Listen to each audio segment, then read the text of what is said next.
if I told you that your trash probably travels more than you do? Because the moment you put that plastic container in the bin to be recycled, well, that's really just the beginning of a journey. A journey that, until recently, often ended in China, where it was cleaned, crushed and transformed into raw materials. At its peak, China was welcoming more than half of the world's plastic garbage, and most of its paper waste too. But in 2017, Beijing decided, actually, we don't want to be the world's trash can anymore. And just like that, it banned most plastic and paper imports. With the loss of their overseas dumping ground, rich countries were stuck. It's clear that the production of waste hasn't stopped, so it keeps on flowing into recycling facilities. The waste is sorted, but it doesn't always get recycled, so inevitably more trash is incinerated or landfilled. Today, in Europe and in France, recycling facilities are overloaded. Why don't they just recycle it?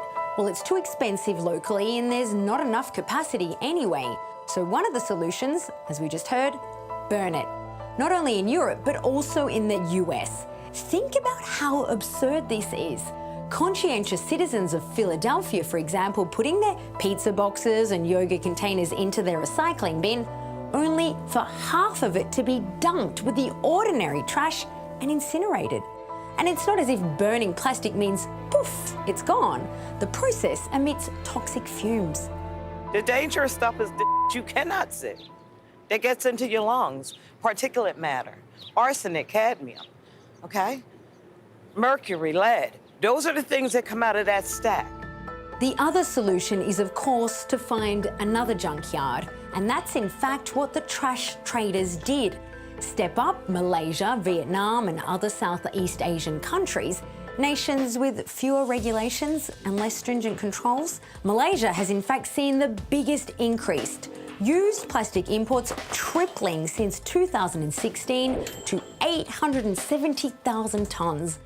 Dozens of recycling factories have cropped up in the country, many of them illegal. Small villages like this one outside Kuala Lumpur, now vast toxic wastelands as they become the new centres of the global garbage crisis. We found the factory, they just dump the non-recyclable plastic or the reject product, and then they burn in the backyard of this factory. So those toxic fumes actually already cause a lot of health problem to our residents. The pushback in Southeast Asia is well underway. In the Philippines, a long-running spat with Canada ended with Manila sending back 69 containers of rotting trash wrongly sent to their ports.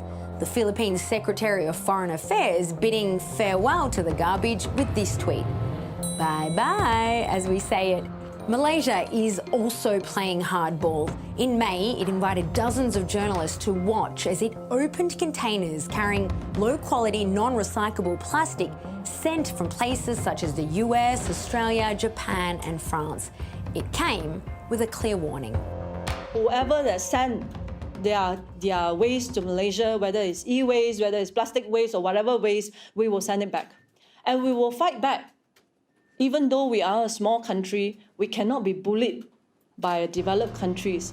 Out of sight, out of mind, when will developed countries stop thinking their waste is a problem for export?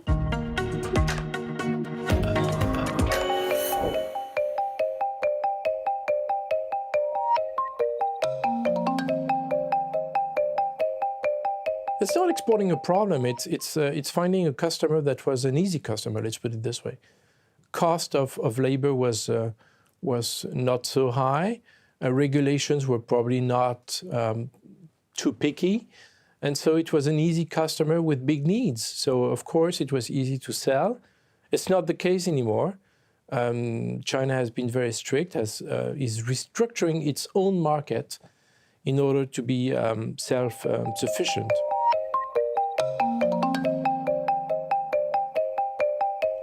On the short term, it's painful, for sure. On the long term, it's probably a very good situation because it will force all the industry to do better. They have to invest in technology, in R&D to find new ways of better sorting the plastic. Europe and the US are investing in test facilities for chemical recycling, which is new because today it's mainly mechanical. And at the same time, there must be a very strong dialogue with the production, with the manufacturers. We know that today, lots of plastics are not easily recyclable or not recyclable at all, and they have to make sure that what they produce is recyclable. Earlier this year, 187 countries agreed on a deal to control the movement of plastic waste between borders in an effort to curb the world's plastic crisis. However, the United States, the world's top exporter of plastic waste, has not ratified the pact. In American ports, containers full of waste are waiting for their next destination.